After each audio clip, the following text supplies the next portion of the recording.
We've got with us now John McLaughlin, conservative commentator, pollster, par excellence, raconteur, bon vivant, former Roto-Rooter man, many other titles. But and also a Fred head setter. A Fred head. A veteran Fred head. Thank you, John, for being with us. Thank you very much. It's a great opportunity, and thank you for what you're doing for conservatives to keep us on message and on principle around the country. Well, did you hear our caller just a moment ago?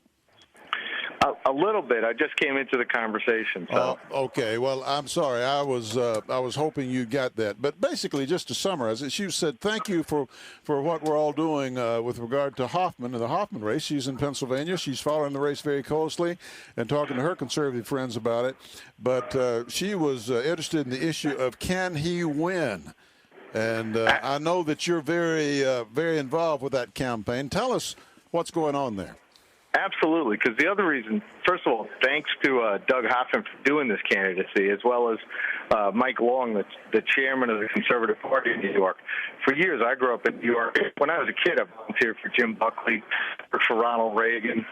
Before I ever did this as a career, the political polling as a career, in New York, we had a unique situation where the way to win in New York was to get Conservative Party endorsement, win the primaries, Republican primaries, and then get them elected. That's how Al D'Amato, your good friend, got to be a U.S. Senator by beating Jake Javits. That's how Ronald Reagan won New York in '84. That's how George Pataki became governor. So the interesting play here is it's not since 1970 we've had a situation where the Republicans actually split from the Conservative Party, where they basically went their own way down a path that's very close to the Democrat Party line. And Doug Hoffman's standing up for conservative principles. And when Doug got in this, we did a survey for him. And the people in this district, we asked them if they would consider voting on the conservative line alone. And 71% said they would. We put it together in a poll memo for him where at the time, Ms. Scozzafava had a lead of only 30%. Bill Owens, 20%. And Doug Hoffman on the conservative line, even though he was unknown, was 19%. You can go on to DougHoffman.com. You can check this. You can see what the numbers were when he got in. And 44% of the voters in this district are conservatives. 56% are pro-life, and Doug's the only pro-life candidate in the race. It's a very prime area, upstate New York. It runs along the eastern shore of Lake Ontario, up in the North Country, even into the Adirondacks. These are good working people where they want to support a conservative Republican, and they had a conservative Republican in John McHugh, and the only way they'll get it is if they vote for Doug Hoffman on the conservative line.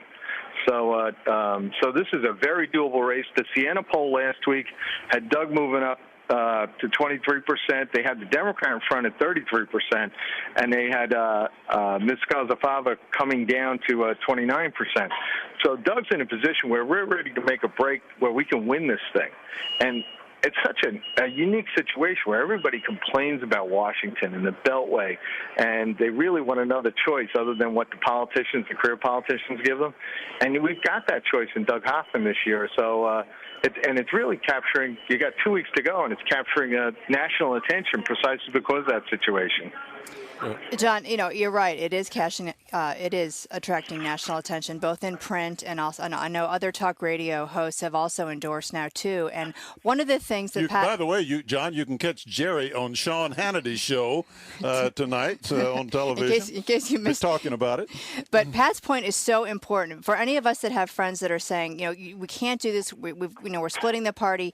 Most of these folks don't want to vote for this woman based on her record anyway. And the more they know about Doug Hoffman, they say, you know what, this is what we've been looking for. This is what we've been going to these tea parties for. We want someone different. We want someone who's going to stand on our principles. And that's why this race matters to you in Kansas and California and Texas. DougHoffmanForCongress.com. This matters. I promise you this race will be in all the news when it's happened because everybody's going to take from it what they want. Whether the conservatives can actually mount something and actually win something will matter when we're up in 2010. I got to tell you, Fred and Jerry, you were the first ones on this nationally, and a lot of us here in New York, because although I do work all over the country, I grew up in New York, and I used to be a Republican committeeman. I was a volunteer for Reagan in college in '76 when the Rockefeller guys told us it wasn't good. But I got to tell you, you were the first ones nationally to take up this race, and you can see the momentum and the grassroots building up, and the message coming. People from around the country want to come up to upstate New York and help out, precisely because of the change you can make in the message we could send to Washington if we can elect Doug Hoffman. Well, I'll tell you, those establishment candidates ought to adopt the old Satchel Paige adage. They should not look over their shoulder because something's gaining on them. That's for sure. Exactly. God bless you, Fred Hicks. God bless you, John. Thank you for being with us, buddy. Keep up the good work. I look forward to seeing you soon, and we're going to watch Jerry tonight. All right, good deal.